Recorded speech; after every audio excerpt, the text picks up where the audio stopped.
ਅੱਜ ਅਸੀਂ ਸ਼ਾਹ ਹੁਸੈਨ ਦੀ ਕਾਫੀ ਤੁਹਾਡੇ ਨਾਲ ਸਾਂਝੀ ਕਰਾਂਗੇ। ਅਸੀਂ ਬੋੜ ਨਾ ਦੁਨੀਆ ਆਮਣਾ।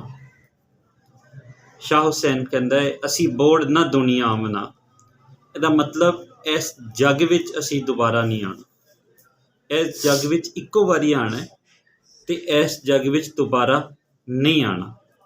ਇਸ ਲਈ ਆਪਣੀ ਜ਼ਿੰਦਗੀ ਨੂੰ ਕੀਮਤੀ ਸਮਝ, ਅਨਮੁੱਲੀ ਸਮਝ ਅਤੇ ਇਸ ਨੂੰ ਵਧੀਆ ਢੰਗ ਨਾਲ ਬਿਤਾ। ਸਦਾ ਨਾ ਫੁੱਲਣ ਤੋਰੀਆ, ਸਦਾ ਨਾ ਲੱਗਦੇ ਨੀ ਸਾਵਣਾ।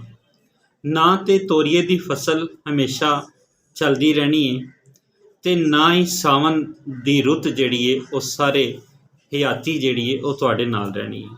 ਜਿਵੇਂ ਸਾਵਣ ਦੀ ਰੁੱਤ ਥੋੜ੍ਹੇ ਚਿਰ ਵਾਸਤੇ ਆਉਂਦੀ ਹੈ, ਇਸੇ ਤਰ੍ਹਾਂ ਤੋਰੀਏ ਦੀ ਫਸਲ ਵੀ ਥੋੜ੍ਹੇ ਚਿਰ ਵਾਸਤੇ ਆਉਂਦੀ ਹੈ, ਫਿਰ ਮੁੱਕ ਜਾਂਦੀ ਹੈ, ਮਿਟ ਜਾਂਦੀ, ਖ਼ਤਮ ਹੋ ਜਾਂਦੀ। ਇਸੇ ਤਰ੍ਹਾਂ ਹਯਾਤੀ ਹੈ।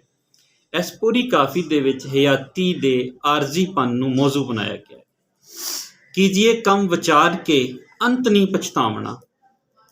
ਕੋਈ ਵੀ ਕੰਮ ਕਰੋ, ਇਨਸਾਨ ਸੋਚ ਵਿਚਾਰ ਕੇ ਕਰੇ। ਕੰਮ ਵਿਚਾਰ ਕੇ ਯਾਨੀ ਬੜੇ ਗੌਰ ਫਿਕਰ ਨਾਲ ਜੇ ਕਰੋ, ਅੰਤ ਨਹੀਂ, ਫਿਰ ਆਖਿਰਕਾਰ ਤੁਸੀਂ ਪਛਤਾਵਣਾ ਨਹੀਂ। ਯਾਨੀ ਐਸਾ ਕੰਮ ਨਾ ਕਰੋ ਜਿਹਦੇ ਨਾਲ ਤੁਹਾਨੂੰ ਪਛਤਾਵਣ ਦੀ ਲੋੜ ਪਵੇ। ਯਾਨੀ ਅਜਿਹਾ ਕੰਮ ਕਰਨ ਦੀ ਲੋੜ ਹੀ ਨਹੀਂ ਜਿਹਦੇ ਨਾਲ ਬਾਅਦ 'ਚ ਤੁਹਾਨੂੰ ਸੌਰੀ ਕਹਿਣਾ ਪਵੇ, ਤੁਹਾਨੂੰ ਪਛਤਾਉਣਾ ਪਵੇ ਜਾਂ ਆਪਣੇ ਕੀਤੇ 'ਤੇ ਸ਼ਰਮਿੰਦਾ ਹੋਣਾ ਪਵੇ।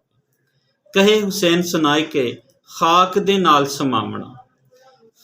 ਕਹੇ ਹੁਸੈਨ ਸੁਣਾ ਕੇ ਯਾਨੀ ਕਿ ਸ਼ਾਹ ਹੁਸੈਨ ਐਲਾਨ ਕਰਦਾ, ਯਾਨੀ ਐਲਾਨ ਕਰਦਾ, ਉੱਚੀ ਆਵਾਜ਼ 'ਚ ਪੁਕਾਰਦਾ, ਸਭ ਨੂੰ ਸੁਣਾਉਂਦਾ, ਸਭ ਲੋਕਾਈ ਨੂੰ ਇਹ ਸੁਨੇਹਾ ਦਿੰਦਾ ਹੈ ਕਿ ਖਾਕ ਦੇ ਨਾਲ ਸਮਾਵਣਾ, ਕਿ ਮਿੱਟੀ ਦੇ ਨਾਲ ਮਿੱਟੀ ਹੋ ਜਾਣਾ ਹੈ। ਯਾਨੀ ਇਨਸਾਨ ਦੇ ਆਰਜ਼ੀਪਨ ਦੇ ਹਵਾਲੇ ਨਾਲ ਇਹ ਛੋਟੀ ਜਿਹੀ ਕਾਫੀ, ਅਸੀਂ ਇਹਨੂੰ ਸਾਰੀ ਕਾਫੀ ਨੂੰ ਇੱਕ ਵਾਰੀ ਪੜ੍ਹਨੇ ਆ।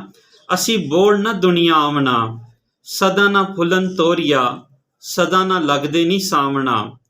ਕੀਜੀਏ ਕੰਮ ਵਿਚਾਰ ਕੇ ਅੰਤ ਨਹੀਂ ਪਛਤਾਵਣਾ। ਕਹੇ ਹੁਸੈਨ ਸੁਨਾਏ ਕੇ ਖਾਕ ਦੇ ਨਾਲ ਸਮਾਵਣਾ। ਇਹ ਸੀ ਜੀ ਸ਼ਾਹ ਹੁਸੈਨ ਦੀ ਕਾਫੀ।